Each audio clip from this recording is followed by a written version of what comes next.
Salut l'ami, j'espère que vous allez bien. Aujourd'hui je vous propose un nouveau format de vidéo qui j'espère vous plaira. Donc, comme vous avez lu dans le titre, aujourd'hui on va voir les meilleures citations, les meilleures punchlines dans la magnifique œuvre qu'est One Piece. Celles qui nous ont bien fait frissonner tellement elles sont bien placées contextuellement et posent une certaine ambiance froide ou épique ou autre. Donc dites-moi dans les commentaires si ce genre de vidéo vous intéresse, comme ça on en fera d'autres sur d'autres mangas et on prendra les meilleures punchlines que vous proposerez dans les commentaires. Donc restez jusqu'à la fin, comme ça je vous dirai sur quel manga portera la prochaine vidéo Best Punchline. Cette vidéo n'est pas un top, qu'on se le dise direct, donc il n'y a pas de classement. Ah, j'allais oublier aussi, on choisira à chaque fois 10 commentaires, donc n'hésitez pas à en balancer un max en bas de la vidéo pour qu'il y ait plus de choix. Voilà, assez parlé, sur ce, let's go! Ce n'est pas Dieu que les gens craignent, c'est la terreur qu'il incarne. Dès le début du très lourd avec la punchline de Ener ou Eneru, appelez-le comme vous le voulez. Alors ce qui m'a plu dans cette citation, c'est que ça nous montre que l'humain qui manque de science est prêt à se soumettre à une force inconnue ou incompréhensible, et peut la considérer comme une puissance divine. Et Ener remplissait ce rôle à merveille. Il utilisait son mantra ou haki de l'observation et son Goro Goro no Mi, qui est l'un des plus puissants logia de One Piece, pour abattre la foudre sur quiconque va à l'encontre de sa volonté et instaurer sa terreur au sein de Skypiea.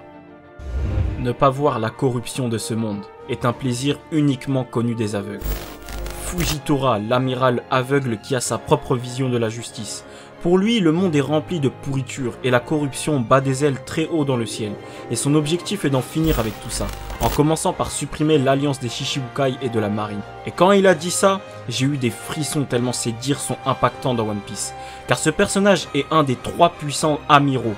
Et il est d'autant plus impressionnant car il est aveugle. Mais ce n'est pas pour si peu que l'on peut le stopper dans ses ambitions. Surtout que c'est lui-même qui s'est affligé cette blessure aux yeux.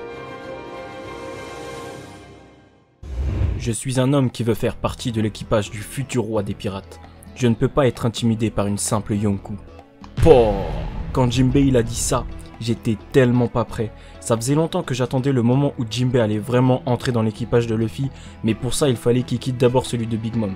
Bien évidemment cette grosse vache elle allait pas le laisser faire, mais il n'a pas eu peur et a clairement manqué de respect à Big Mom. Et c'était putain de badass.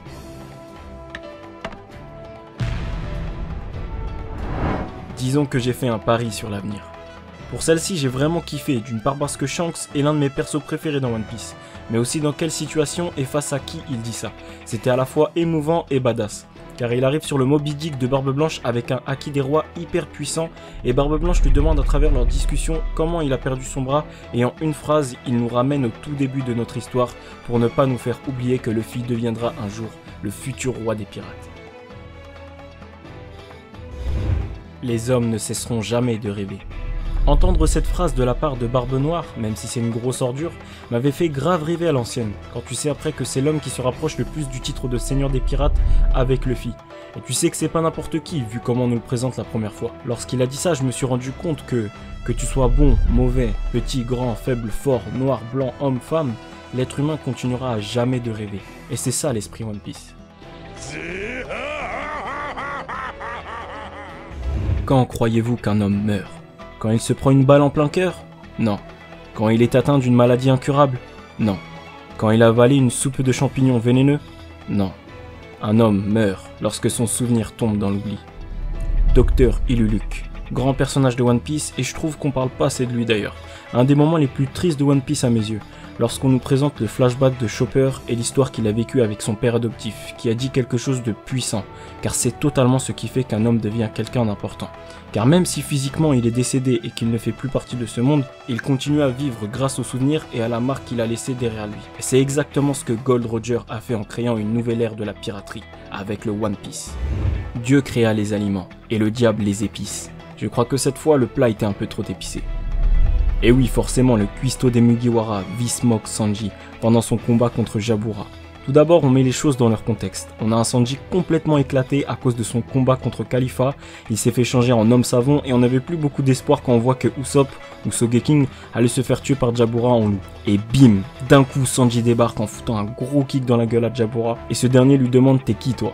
Et Sanji répond avec une classe intersidérale en fumant sa clope « Je suis le chasseur. » Pouh! À partir de là, je me suis dit que ce qui va suivre va pas être très catholique. Et effectivement, Sanji nous pète un power-up, le Diablo Jambo, et termine Jabura pour lui lâcher la petite punchline des familles sur les épices du diable. Rien. Il ne s'est rien passé du tout. Je sais ce que vous allez me dire, cette phrase n'est pas une punchline. Zoro en a même sorti des meilleures. Stop. Pourquoi j'ai choisi celle-ci et pas une comme celle qu'il a lâchée à Mihawk sur l'honneur d'un sabreur, ou d'autres? On va encore une fois mettre les choses dans leur contexte. Les Mugiwara viennent de finir leur bataille contre Moria, Oz et tout le reste, et ils sont complètement épuisés. Comme si ça suffisait pas, un Shichibukai débarque, Bartholomew Kuma, et les achève tous, mais Zoro reste debout. La vérité c'est que Kuma, lui, à ce moment-là, il était venu pour tester l'équipage du fils de Dragon. Il a donc demandé à Zoro de subir toute la souffrance de Luffy, et c'est pour ça que cette phrase est puissante, car elle démontre toute la loyauté que Zoro a envers son capitaine, et que c'est lui le vrai bras droit de Luffy, et personne d'autre. Luffy et Zoro sont à l'image de Gold Roger et Riley, de la nouvelle époque.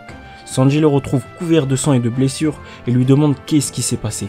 Et Zoro, lui, dit rien. Il s'est rien passé. Mais quelle paire de cojones il faut avoir pour dire ça? Moi je dis juste que la puissance de ces mots sont indescriptibles. Je ne veux rien dominer du tout moi, puisque de toute façon le plus libre des hommes au monde, c'est le roi des pirates. Luffy, le futur roi des pirates, tout le long de l'histoire, les gens ayant connu Roger l'ont redécouvert à travers Luffy, et c'est surtout face à Riley, le plus gros compagnon de Gold Roger, que Luffy m'a impressionné dans ses propos. Car Usopp voulait poser un tas de questions sur le One Piece à Riley, mais Luffy s'est énervé et a dit, je cite, « Je n'ai aucune envie de savoir où se trouve ce trésor, ni même s'il existe vraiment. On ne sait rien à propos de lui, et pourtant on est tous là à risquer nos vies sur les mers du globe. Si le papy nous dit quoi que ce soit au sujet du trésor, alors moi j'arrête d'être pirate. C'est de l'aventure que je veux, pas un petit voyage sans adrénaline. » Riley lui demandera alors s'il est vraiment capable de poursuivre son voyage, et s'il est bien sûr de vouloir dominer toutes les mers. Et c'est là qu'il lui répondra avec cette phrase puissante. « L'homme le plus libre au monde est le seigneur des pirates. Et ce sera moi. »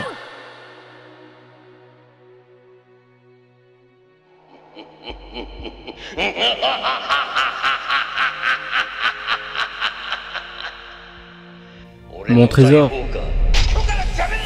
je vous le laisse si vous voulez. Trouvez-le. Je l'ai laissé quelque part dans ce monde. Comment ne pas mettre cette punchline puissante dans cette vidéo? Il ne faut pas oublier que sans ces mots, le monde de One Piece n'est tout simplement rien du tout. Car elle est le souvenir de Gold Roger et l'essence même de la liberté et de la piraterie. Et un jour, Luffy arrivera au bout de son voyage pour sceller cette phrase. Et qui sait, peut-être que lui aussi relancera une nouvelle ère. Bon, j'espère que je vous ai pas perdu, car la vidéo n'est pas terminée. Je voulais juste ajouter que des punchlines, il y en a à foison dans One Piece, et j'ai mis les meilleurs à mes yeux. Donc si j'en ai oublié, dites-le moi dans les commentaires. En tout cas, j'ai kiffé faire cette vidéo. Si vous aussi vous l'avez bien kiffé, laissez un like, abonnez-vous et partagez un max. Je vous laisse choisir dans le sondage qui apparaît juste là sur quel manga portera la prochaine vidéo punchline. J'y ai mis My Hero Academia, Naruto et Hunter x Hunter. Donc voilà, à vous de choisir et n'oubliez pas de mettre les punchlines du manga en fonction du sondage. Voilà, sur ce, moi je vous dis à la prochaine pour une nouvelle vidéo. C'était Lonibaku. Ciao.